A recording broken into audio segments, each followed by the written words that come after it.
Hello, my dear students of class 7, both English version and Bangla version. How are you? I hope that all of you are well and fine, and everything is going well, and all of you are safe. Welcome to our online session. You know me, I am Samuel Shaha, your English teacher, and I have been taking your English first ever class.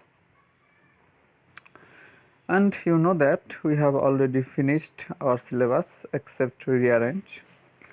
So you easily expect that today we are going to start a class based on rearrange. So before starting our today's class, at first we will focus on our today's lesson plan.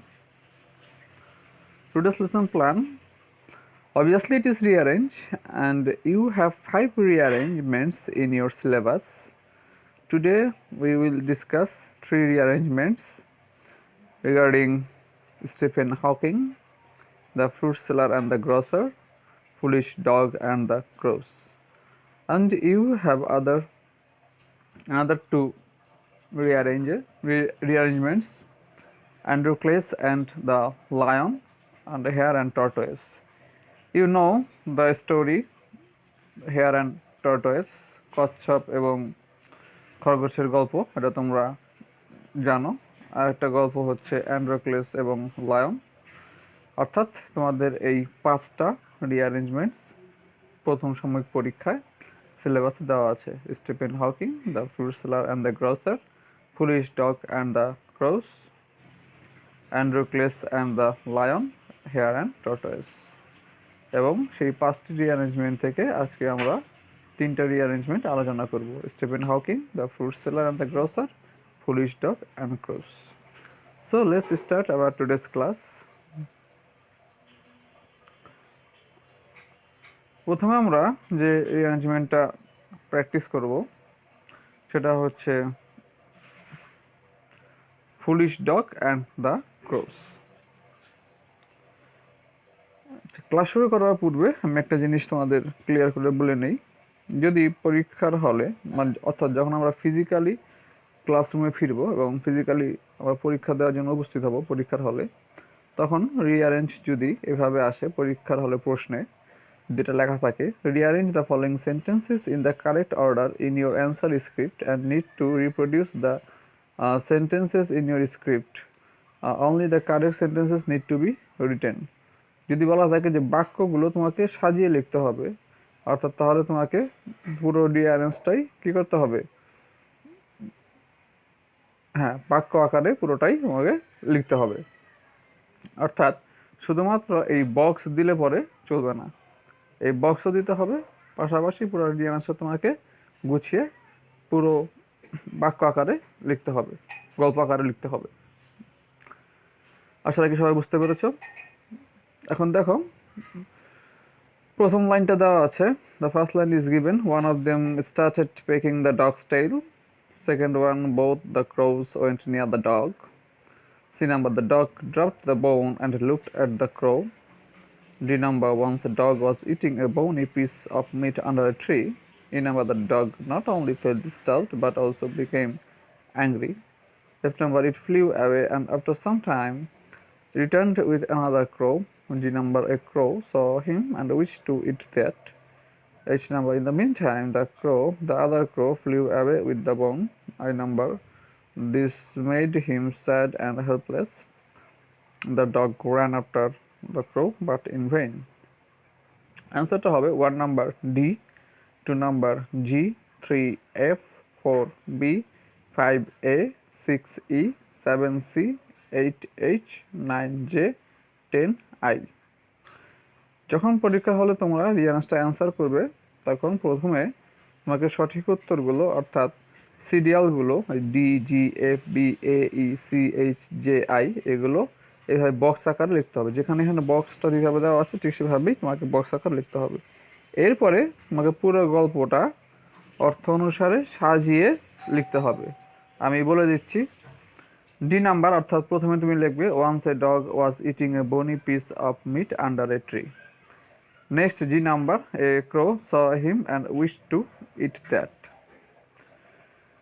Next, F number, it flew away and after some time returned with another crow. B number, both the crows went near the dog. A number, one of them started pecking the dog's tail. E number, the dog not only felt disturbed but also became angry. C number, the dog dropped the bone and looked at the crow. H number, in the meantime, the other crow flew away with the bone. H এর পর দেখো কোনটা আছে, H এর পর J number, the dog ran after the crow but in vain. And last of all 10 number I, this made him sad and helpless. আশা রাখি জিনিসটা clear হয়েছে। এবার আমি পুরো গল্পটা বাংলা বলে দিচ্ছি তোমাদের বোঝার সুবিধার্থে। প্রথমটা হচ্ছে একদিন একটা কুকুর একটা এক টুকরো মাংস নিয়ে গাছের নিচে বসেছিল।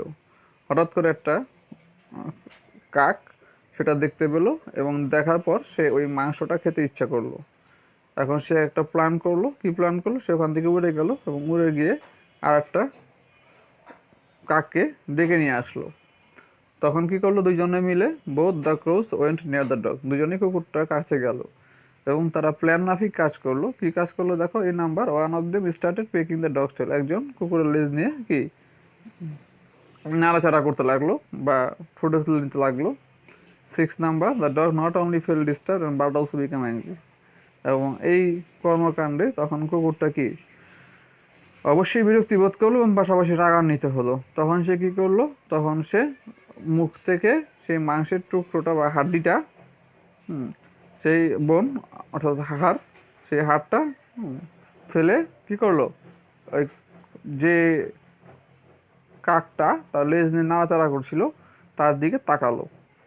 এরপরে কি করলো, in the mean time the other crow flew away with the bone, ওই যে আরেকজন, দুইজন মিলে তারা কাজ করছে, আরেকজন কাক এসে সেই হাড়টা নিয়ে উড়ে চলে গেল। তখন 9 নাম্বারে কি হলো, this made him sad and helpless, তখন কুকুরটা বুঝলো যে আসলে সে বোকামি করেছে এবং সে দুঃখ বোধ করলো এবং নিজেকে অসহায় বোধ করলো। সরি, যে number, the dog ran after the crow but in vain, তখন সে কুকুরটা কি করলো, ওই পিছনের কাকটাকে ছেড়ে বা ফেলে যে কাকটা তার ওই খাবারটা নিয়ে উড়ে গেছে তার পিছন পিছন দৌড়াইলো, কিন্তু নিষ্ফল হইল। ইন ভেইন মানে নিষ্ফল, ব্যর্থ। এবং 10 নাম্বার লাস্ট হয়ে যাচ্ছে I, this made him sad and helpless, এবং এটা তাকে খুবই কি করলো, সে খুবই দুঃখ বোধ করলো এবং সে খুব অসহায় বোধ করলো যে আসলে সে তার এক কথা মুখের খাবার এই দুটা কাক কি করলো, কেড়ে নিয়ে গেল। এই হচ্ছে রিঅ্যারেঞ্জের মানে। Now we will start another rearrange. Just the same way as mice can eat away the balance and weights, said the fruit seller. Then one day the fruit seller said to the grocer, I am going to the town to do some shopping.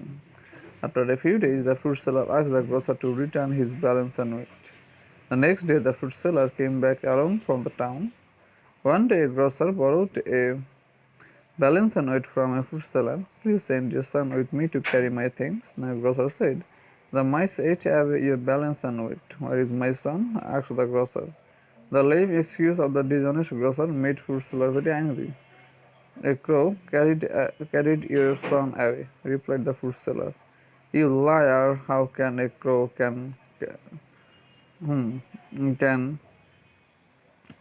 carry away such a big boy? Asked the grocer angrily. উত্তরটা খেয়াল করো, 1 number E, 2 number C, 3 number G, 4 number I, 5 number B, 6 number F, 7 number D, 8 number H, 9 number J, 10 number A. আমি আগেই বলেছি কিভাবে rearrange answer করতে হবে পরীক্ষার হলে। এখন এভাবে বক্স আকারে লেখার পর তোমাকে এখন পুরো গল্পটাই সুন্দর মতো সিরিয়ালি সাজিয়ে লিখতে হবে। চলো দেখি গল্পটার মানে কি। One day a grocer borrowed a balance and weight from a fruit seller. একজন এক মুদি দোকানদার কি করলো, একজন ফল বিক্রেতার কাছ থেকে দাঁড়িপাল্লা ধার করলো।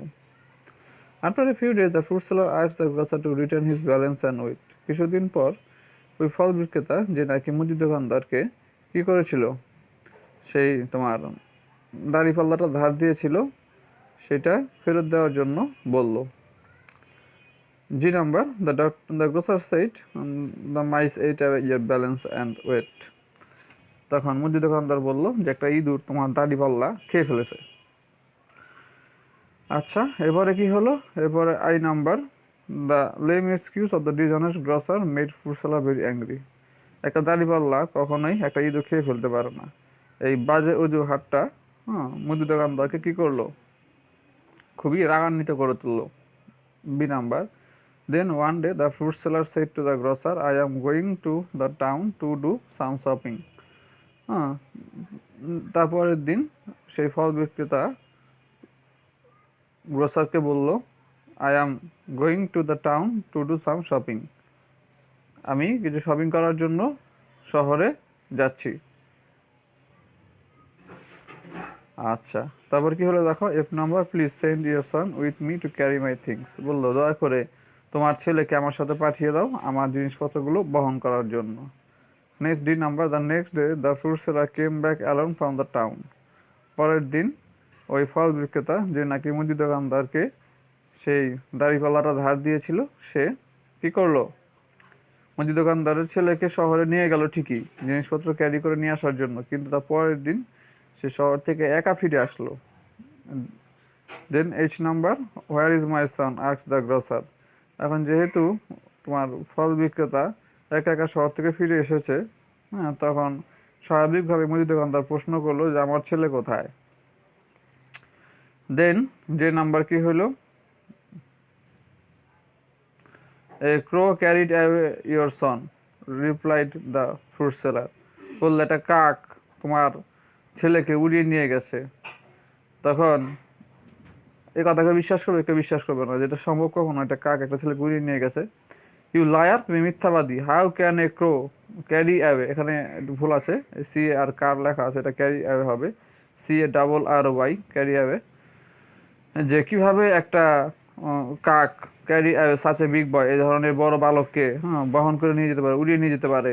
আস্ক দ্য গ্রসার অ্যাংরিলি, সে রাগান্বিত হয়ে জিজ্ঞেস করলো। তো 10 নম্বরে এ, just the same way as mice can eat away the balance and weight, said the fruit seller.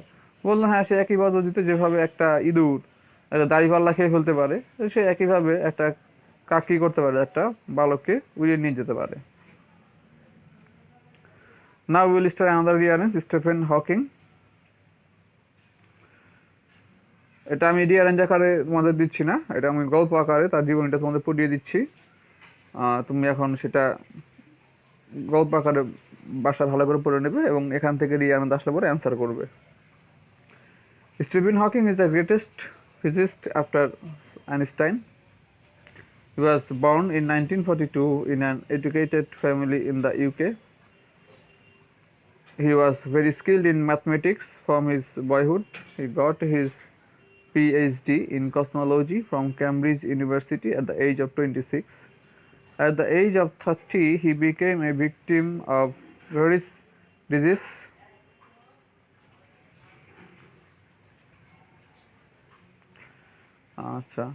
So he became a victim of Gerig's disease. He started losing control over the muscles of his body and ultimately was confined to the wheelchair. But such a tremendous physical handicap could not dishearten or slow him down.